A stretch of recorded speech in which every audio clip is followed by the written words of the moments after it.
The wet tropics forests are older than the Amazon rainforests, are said to be the second most irreplaceable place on the planet, and they're the most highly biodiverse area in the whole of Australia.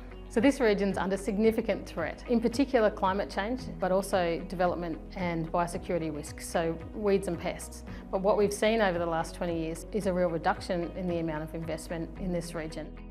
So the rainforests in the wet tropics are naturally very diverse. They have hundreds and thousands of different plants and animals growing here. And as part of Cassowary Credits, we're trying to recreate conditions that will support those forests and ecosystems. So there's really strong scientific and community consensus about what we need to do to help create resilience in our wet tropics ecosystems.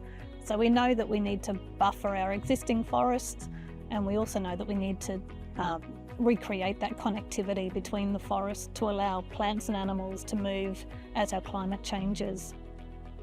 Our target in Cassowary Credits is to replant 20,000 hectares, and we know that by doing that we'll build resilience in the wet tropics forests, we'll help to buffer some of the existing vegetation, and we can help recreate connectivity between those forests.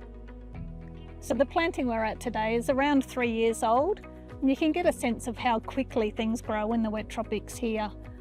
You can see the plantings are quite dense, they're quite closely spaced together, and that's so we get that closed canopy very quickly to shade out the weeds and help encourage new seedlings to come through.